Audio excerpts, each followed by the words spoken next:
En 2006, une tempête de sable recouvre Pékin. Le ciel devient jaune, la lumière disparaît en plein jour, et l'air se remplit de particules si fines qu'elles pénètrent jusque dans les habitations, les bronches, les ports de la ville. L'événement dure plusieurs jours, affecte des millions de personnes, et il n'est pas isolé. Depuis plusieurs décennies, le désert de Gobi gagne du terrain vers l'est, grignotant chaque année plusieurs milliers de kilomètres carrés de terre, parfois jusqu'aux abords de grandes agglomérations. Ce désert n'est pas un corps étranger, apparu récemment. Son expansion est connue depuis l'Antiquité, dès la dynastie Han, il y a plus de 2000 ans. Mais aujourd'hui, il devient un problème d'État. Face à la désertification, une résolution devient régulièrement, depuis les premiers empires agraires, planter des arbres. L'idée n'est pas nouvelle, ni propre à la Chine. Au XVIIIe siècle, dans certaines provinces de l'Empire ottoman, des campagnes de plantation de pins étaient organisées pour stabiliser les sols autour des sources et ralentir l'érosion. En Algérie, au XIXe siècle, l'administration coloniale française, confrontée à l'avancée des dunes et à la disparition du pâturage, initie des reboisements massifs avec le pin d'Alpes pour fixer les versants et les sols sablonneux.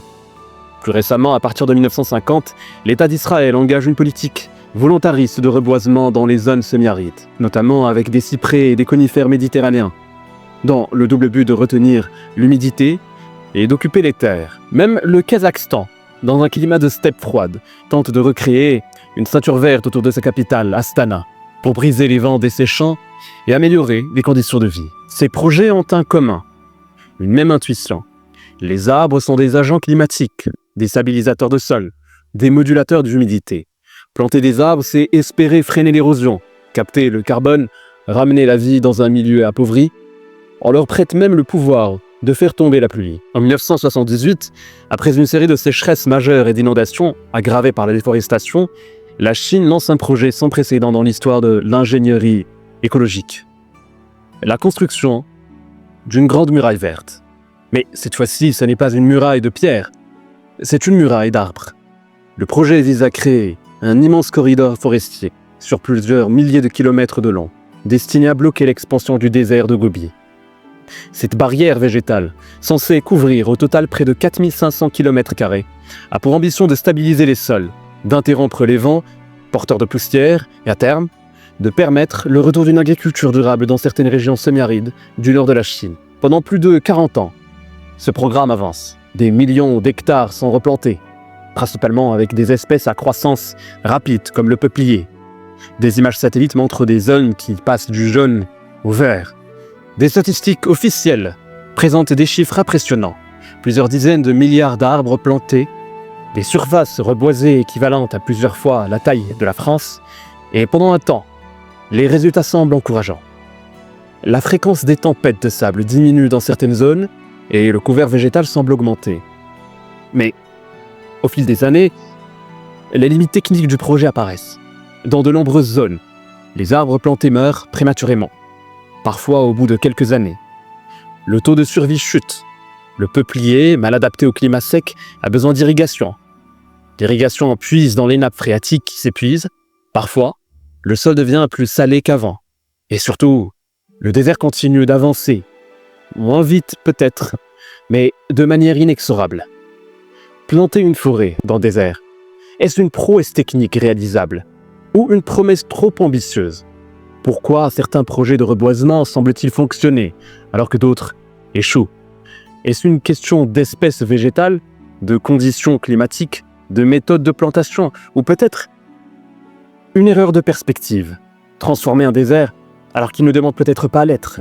Dans cet épisode, nous allons plonger dans les détails techniques, historiques et scientifiques de ce projet.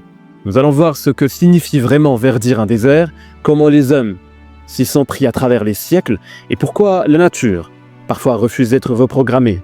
En 1978, la République populaire de Chine engage un projet d'une ampleur inédite à l'échelle mondiale, construire une muraille verte, longue de plusieurs milliers de kilomètres destinée à arrêter l'expansion du projet du désert de Gobi. C'est un projet qui porte un nom évocateur, la Grande Muraille Verte du Nord. Non pas une muraille de pierre, mais une muraille d'arbres. L'idée, bloquer le vent, fixer les sols, réduire les tempêtes de sable, améliorer l'humidité des sols et, à terme, restaurer des écosystèmes capables de résister à la désertification.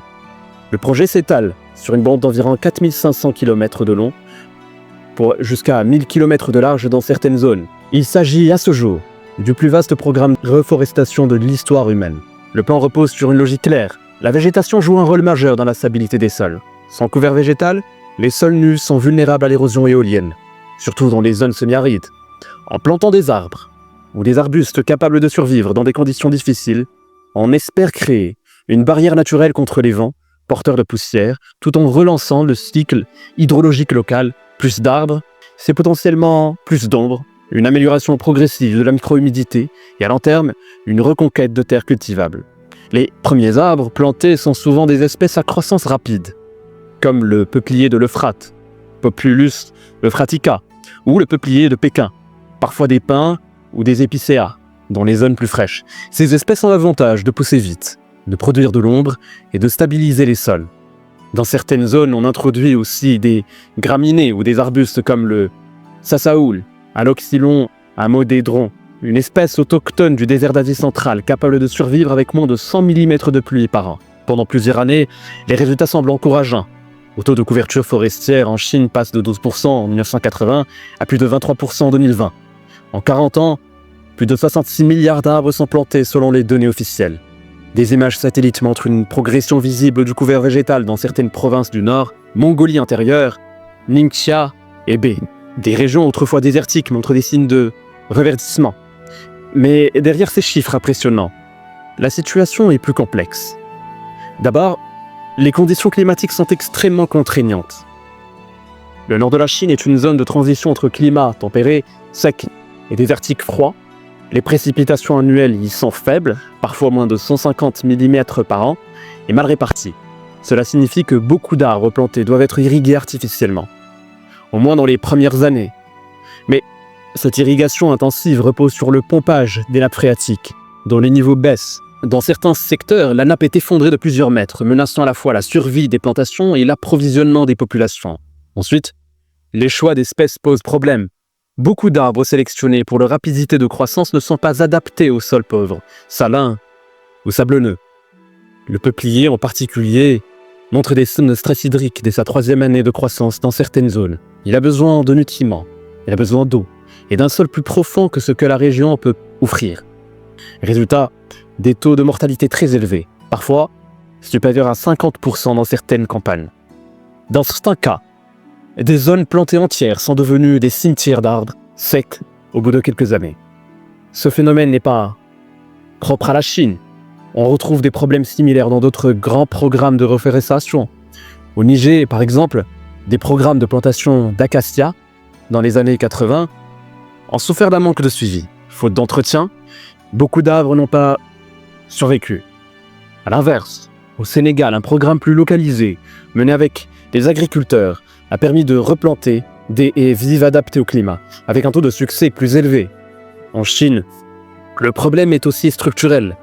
La plupart des plantations sont réalisées en monoculture. Or, dans un environnement fragile, la biodiversité végétale joue un rôle essentiel. Une forêt plantée avec une seule espèce est plus vulnérable aux maladies, aux parasites et aux stress environnementaux. Par ailleurs, la mécanisation de la plantation a parfois conduit à planter des arbres en ligne droite, sans tenir compte des micro-reliefs du vent ou de la nature du sol, des pratiques plus proches de l'ingénierie industrielle que de l'écologie paysagère. Dans les années 2000, plusieurs chercheurs chinois alertent malgré l'ampleur du programme. La qualité écologique des forêts créées est faible. Peu d'animaux colonisent ces espaces. La litière organique reste pauvre. Les arbres ne se régénèrent pas naturellement. En d'autres termes, on a créé des plantations, pas des forêts. Et pourtant, le programme continue. Il évolue. À partir de 2010, les autorités tentent d'introduire davantage d'espèces indigènes, de varier les types de végétation, de limiter l'irrigation, d'encourager les techniques agroforestières dans certaines régions. Mais les défis restent considérables. Le désert de Gobi est un système dynamique, ancien, difficile à contenir. Peut-on vraiment battre un désert par la force des arbres? Ou bien faut-il apprendre à vivre avec en le stabilisant plutôt qu'en cherchant à l'effacer? L'histoire n'est pas finie. Mais ce que montre le cas chinois, c'est qu'on ne recrée pas une forêt avec une pelle, des tuyaux et des statistiques. On ne décrète pas la vie végétale. On l'accompagne. Et cela prend du temps. de l'adaptation et parfois de l'humilité. Malgré son ambition gigantesque et des efforts indéniables déployés depuis 1978, le programme chinois de reforestation dans les régions bordant le désert de Gobi a montré ses limites. Loin des slogans triomphalistes et des chiffres bruts, l'analyse technique et écologique révèle 5 grandes erreurs structurelles, souvent observées dans d'autres programmes de reboisement à travers le monde. Première erreur, le choix d'espèces non adaptées pour obtenir des résultats visibles rapidement. Les autorités ont massivement planté des espèces à croissance rapide, comme le peuplier de Pékin, le peuplier de l'Euphrate, ou dans les zones les plus fraîches, des pins ou des épinettes. Or, ces arbres sont particulièrement gourmands en eau. Dans des régions arides ou semi-arides, où les précipitations annuelles peinent à dépasser 150 mm, cette stratégie est risquée. Très vite, on observe que ces arbres dépérissent au bout de 10 à 15 ans. Le peuplier en particulier développe un système racinaire superficiel, sensible au stress hydrique et n'est pas adapté au sol sableux, pauvre en matière organique. Résultat, les plantations se dessèchent et les sols, au lieu d'être protégés, deviennent encore plus vulnérables à l'érosion. Ce problème n'est pas propre à la Chine.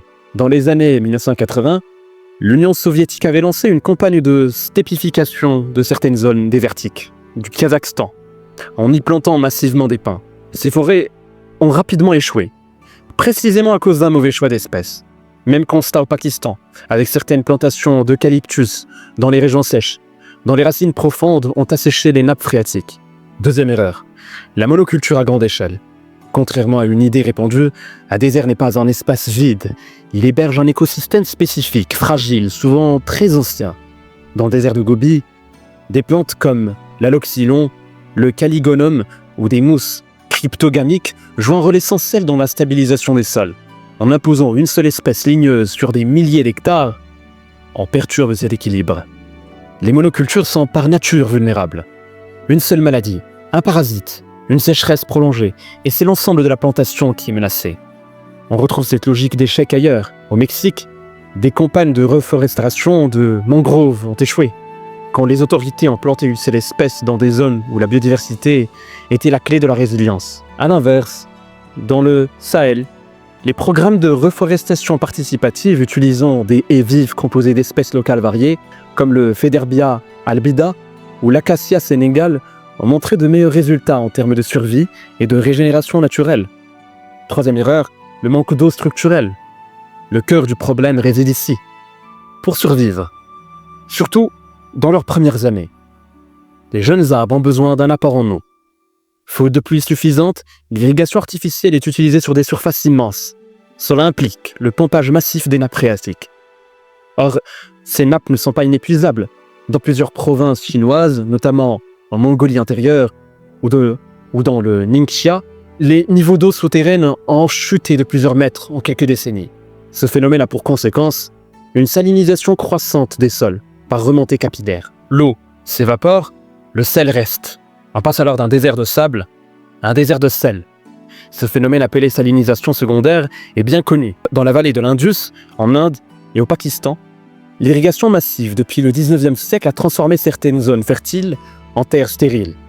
En Égypte, dans le delta du Nil, des zones agricoles anciennement productives ont été abandonnées pour les mêmes raisons. Et puis, quatrième erreur, un enracinement insuffisant. Pour planter des milliards d'arbres, il faut aller vite, trop vite parfois. La mécanisation des opérations a permis de planter en ligne, de façon standardisée. Mais cela s'est souvent fait sans véritable préparation du sol. Résultat, les arbres ont développé des racines superficielles, incapables de s'ancrer solidement. Lors de tempêtes de sable ou de vents violents, fréquents dans la région, les pans entiers de jeunes plantations sont arrachés. Ce problème est renforcé par l'absence de mycorhizes naturelles, ces champignons symbiotiques essentiels à la nutrition des arbres. Ce n'est pas un cas isolé. En Éthiopie, dans les années 2000, les programmes de reboisement ont échoué car les arbres étaient plantés sans amendement du sol, sans paillage, sans protection contre les animaux. L'arbre meurt, non pas parce qu'il ne peut pas pousser, mais parce qu'il n'est pas préparé à affronter son environnement. Cinquième erreur, un projet pensé, sans les populations locales. Enfin, l'un des facteurs d'échec les plus profonds et d'ordre social, le projet chinois, a longtemps été conçu de manière verticale, étatique, centralisée. Dans certains cas, des villages entiers ont été déplacés pour faire place aux plantations. Les populations locales, souvent des éleveurs ou des agriculteurs nomades, ont vu leurs pratiques remises en question. Sans réelle concertation. Or, dans les zones arides, les savoirs locaux sont cruciaux.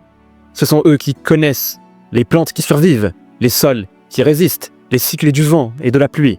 À l'inverse, certains des programmes de reverdissement les plus réussis au monde sont précisément ceux où les habitants ont été impliqués dès le départ. Au Niger, dans la région de Maradi, des paysans ont spontanément protégé les repousses naturelles d'arbres dans leurs champs. En 20 ans, cette stratégie de régénération naturelle assistée a permis de reverdir 5 millions d'hectares, sans pépinière, sans bulldozer, sans tuyaux d'irrigation. Face aux échecs partiels ou aux limites du programme chinois de reforestation à grande échelle, une leçon essentielle émerge. On ne lutte pas contre le désert comme on lutte contre une armée ennemie. On ne l'efface pas, on ne le conquiert pas. On le comprend, on le vit, on le respecte et on s'adapte. Plusieurs approches alternatives, plus fines, plus écologiques et parfois bien plus efficaces ont émergé dans différents contextes. Je vais vous donner dans cette vidéo quelques exemples documentés qui montrent qu'une autre stratégie est non seulement possible, mais déjà en cours dans certaines régions du monde. L'agroforesterie adaptée aux zones arides. L'agroforesterie consiste à associer sur une même parcelle des cultures agricoles et des arbres. Dans les zones semi-arides, elle permet non seulement d'augmenter la production agricole, mais aussi de stabiliser les sols, d'augmenter l'humidité, de réduire la température au sol et de créer un microclimat favorable. Par exemple, au Mali, des projets agroforestiers ont combiné culture de mil et sorgho avec des espèces comme le Federbia albida, un arbre local qui perd ses feuilles pendant la saison des pluies. Cela permet à la lumière de continuer à atteindre les cultures tout en enrichissant naturellement le sol en azote. En Inde, dans le Rajasthan, des modèles d'agroforesterie intègrent le neem, le baboul, Acacia nilotica et d'autres espèces indigènes avec les pratiques agricoles traditionnelles. Résultat, un maintien de la productivité agricole malgré les sécheresses cycliques. L'utilisation de plantes endémiques résistantes. Les zones désertiques disposent déjà d'une flore locale adaptée depuis des millénaires à la rareté de l'eau, au vent abrasif et au sol pauvre. Reboiser ces régions ne signifie pas y importer des essences étrangères, mais au contraire, valoriser les espèces natives. En Mongolie intérieure, nord de la Chine, des efforts récents se sont concentrés sur la plantation du sacsol, Aloxylon amandandron, un arbuste autochtone du désert de Gobi. Sa croissance est lente, mais ses racines peuvent descendre jusqu'à 10 mètres de profondeur. Il fixe efficacement les dunes et limite les tempêtes de sable. Au Maroc, l'arganier, Argania spinosa, est une espèce emblématique de l'antidésertification. Il survit sans irrigation, protège des sols et fournit un fruit exploité pour son huile, créant ainsi une économie locale. Des programmes de replantation ont permis de ralentir la désertification dans certaines zones du Souss. En Espagne, dans les régions semi-arides, d'Andalousie, des efforts ont été faits pour réintroduire des espèces méditerranéennes comme le chêne vert, le genévrier ou le lentisque, avec des résultats positifs sur la régénération du couvert végétal. La revégétalisation naturelle assistée, RNA. L'exemple du Niger est sans doute l'un des plus emblématiques. Dans les années 80, après une grande sécheresse, les autorités ont abandonné les plantations systématiques d'arbres au profit d'une approche fondée sur la protection des repousses naturelles. Sur les terres agricoles, on laissait volontairement se développer les jeunes arbres issus de semences dormantes dans le sol, autrefois ignorées ou détruites par le labour. Cette méthode appelée régénération naturelle assistée vise à reverdir 200 000 hectares dans 3 pays, dont 80 000 au Niger. En plus des bénéfices écologiques, les populations locales ont tiré des revenus, bois de chauffe, fourrage, fruits. Cette stratégie repose sur une règle simple. Dans beaucoup de cas, le sol aride n'est pas mort. Il suffit de créer des conditions pour que l'Asie y reprenne. L'arbre ne vient pas toujours de l'extérieur, il peut renaître du sol lui-même. La réhabilitation des sols par les micro-organismes et les savoir-faire traditionnels. Un sol n'est pas seulement un support pour les racines, c'est un milieu vivant, peuplé de bactéries, champignons, algues, insectes, vers. Sans cette vie invisible, l'arbre ne peut pas survivre, même s'il est arrosé. De nouveaux programmes de réhabilitation passent par la reconstitution de microbiomes du sol, ensemencement de mycorhizes, apport de compost organique local, suppression des intrants chimiques. En Chine, même certaines régions ont expérimenté ces techniques après l'échec des plantations massives. À Zhongbei, au nord du Hebei, un projet pilote a montré que le taux de survie des arbres passait de 30 à 75% lorsqu'on enrichissait le sol en micro-organismes symbiotiques. Par ailleurs, les techniques agricoles ancestrales réintégrées dans les pratiques modernes se révèlent souvent plus résilientes. les ailes utilisées au Burkina Faso, des petits trous creusés pour concentrer l'eau et le compost autour des plantes, ont permis de reverdir des terres dégradées. En Éthiopie, des terrasses en pierre sèche maintiennent l'humidité des sols en altitude depuis plus de 1000 ans. Peut-on verdir les déserts? C'est une question qui traverse les civilisations, les époques, les idéologies et aujourd'hui encore, elle divise scientifiques, ingénieurs, politiques et écologistes. Mais pour répondre honnêtement, il faut d'abord se demander qu'est-ce qu'un désert? Est-ce une anomalie, une friche à reconquérir ou bien une forme d'équilibre naturel que nous comprenons mal? Les déserts ne sont pas nécessairement des espaces vides. Le Sahara, le Gobi, le Kalahari, l'Atacama ou les déserts d'Australie sont des écosystèmes à part entière. On y trouve des plantes adaptées à l'aridité, des animaux résistants à la chaleur extrême et surtout des dynamiques hydriques, géologiques et climatiques qui obéissent à des lois très précises. Dans l'histoire, plusieurs tentatives de verdir des zones ont vu le jour. Dès l'Antiquité, les oasis étaient entretenues par des réseaux d'irrigation souterrains sophistiqués, comme les qanats perses ou les fogaras du Maghreb, qui captaient l'eau en profondeur sans perturber le fragile équilibre de surface. Ces systèmes utilisaient la gravité, respectaient les rythmes naturels et permettaient une agriculture résiliente dans des milieux très secs. Ils témoignent d'un savoir-faire ancestral, basé sur l'observation patiente du vivant. Au XXe siècle, les grands projets de reboisement massif ont pris une autre direction. En Union soviétique, dans les années 50, un vaste programme avait tenté de freiner la désertification dans les steppes du Kazakhstan et du sud de la Sibérie par des plantations en bande. Il en reste peu de traces aujourd'hui, car le vent, le froid et les erreurs de choix d'espèces ont emporté une grande partie des forêts. Plus récemment, on peut citer le projet saoudien de l'Arabie verte qui prévoit la plantation de 400 millions d'arbres d'ici 2030. L'objectif ? Combattre la désertification, améliorer la qualité de l'air, mais aussi redorer l'image du pays à l'échelle internationale. Là encore, les experts s'interrogent. D'où viendra l'eau?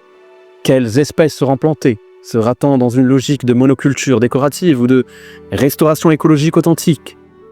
À l'opposé de ces approches industrielles, certaines initiatives misent sur l'adaptation. Au Niger, les paysans ont redonné vie à des terres dégradées sans planter un seul arbre. C'est la revégétalisation naturelle assistée. Ils protègent les jeunes pousses spontanées d'arbres indigènes comme le Federbia albida et permettent ainsi à la forêt de revenir par elle-même. Résultat, des millions d'hectares ont été restaurés à moindre coût, avec un impact positif sur les rendements agricoles, la biodiversité et le microclimat local. On retrouve des logiques similaires au Burkina Faso où des techniques anciennes comme le zaï, les trous creusés dans le sol pour piéger l'eau et la pluie, et les matières organiques, ont permis à des zones désertifiées de reverdir en quelques saisons. Ces pratiques sont souvent peu spectaculaires, peu médiatisées, mais elles fonctionnent parce qu'elles respectent les contraintes du terrain. Alors, peut-on verdir les déserts? Oui, et pas n'importe comment. Pas contre le désert, mais avec lui. Les échecs viennent souvent d'une logique de conquête. On cherche à imposer un modèle, une esthétique, une idée d'amélioration qui ne prend pas en compte les réalités du sol, du climat, des espèces locales et des communautés humaines. À l'inverse, les réussites sont celles qui s'appuient sur le temps long, la diversité, l'écoute du vivant. Restaurer un écosystème aride, ce n'est pas le repeindre en vert, c'est renouer un dialogue interrompu. Et cela demande autre chose que des pelleteuses et des semences. Cela exige de la patience, de la connaissance et de l'humilité.